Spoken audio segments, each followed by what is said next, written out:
Well, I will start by asking, what can we expect of Postman Pat in his debut feature movie? Well, it's bigger, it's bolder, it's better.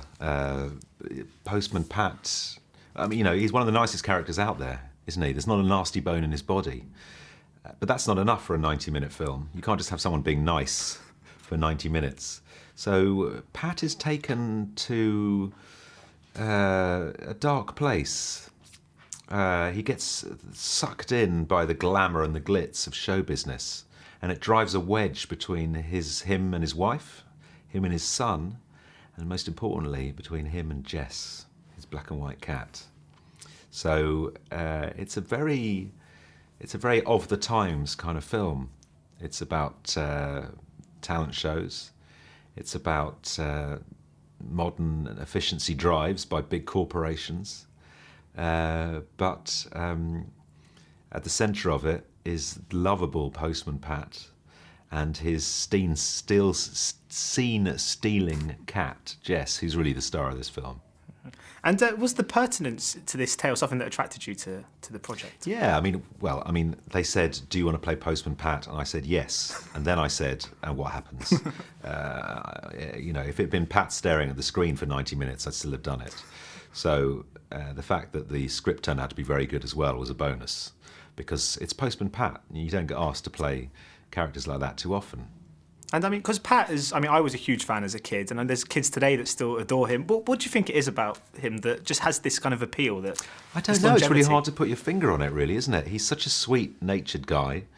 I think, like a lot of great comedy characters, is in a double act that really works.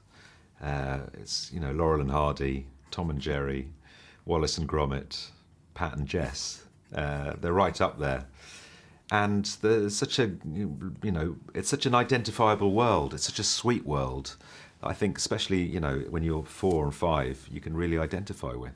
And did you feel any sort of pressure taking on this role? Because there's a lot of kids with sort of certain expectations of how they imagine Pat to be and to sound, for example. Yeah, I was under huge pressure, not least from my 2 boys, who are 6 and 3 years old. So they know what's going on, and they're the ones I wanted to impress most of all. In fact, they came to the premiere yesterday.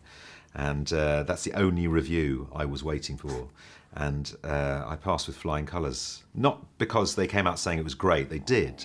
But the key was that they, and the hundreds of other 3, 4, 5 and 6-year-olds in that cinema paid full attention, laughed, and were totally with the film the whole way through. And kids aren't polite. If they're not interested in something, they will drift away. And my boys didn't. So that's, a huge relief. It must be really nice for you to make a movie that they can watch and enjoy, because most of your stuff it's not necessarily crude, but it's not really for kids. No, it's filth, most of the stuff I do. How can they watch me play Rod Senseless, the porn star that I play in Nathan Barley? How can they watch me in Green Wing? How can they watch me in Festival? All these stuff, episodes is fairly adult. So, no, I'm delighted. The only other thing they've seen is me play Bertie Wooster on the stage. And I was wondering as well, obviously the nature of films like this, it means a lot of time spent alone in a recording booth. How did you find that sort of experience? Well, it took 2 days to film, to record my entire part. And I was alone in a recording booth. But I had a picture of Postman Pat and I had a picture of Jess in front of me to keep me company, to remind me who I was playing. And, it wasn't long, really, to put the whole thing together. 2 days in a booth, and then 2 years later, there's a film.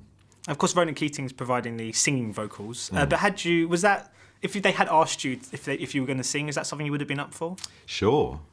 The film does demand that Pat has an exceptionally beautiful singing voice that makes jaws drop to the floor with astonishment.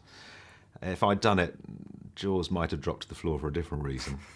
But it would have been nice to have been asked. And I was wondering as well, if you were on Britain's Got Talent, what would your act be? I would probably juggle poodles.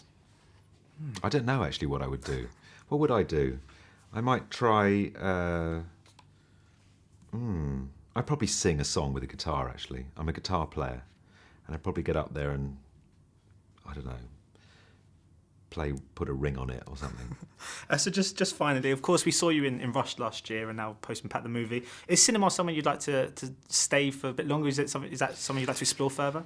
I don't really think of it in that way. I just look at interesting part to interesting part. And yeah, the last couple of years, Ron Howard offered me a part in Rush, and I got offered a part as Postman Pat. But I've also been on stage, and I've made a couple of series of episodes, and radio stuff and voiceover stuff, and I love the mixture, I really do. So I've got no kind of I must do movies or I must do telly or I must do theatre. I take it a job at a time. So it's mixing between, must keep it all quite fresh as well. Yeah, it's much more fun. It's much more fun to move it around. I mean, I spent 6 months in the theatre, loved every minute, but now I'm ready to do some filming again. Thank you so much for your time today. Much appreciated. Cheers. Thank you.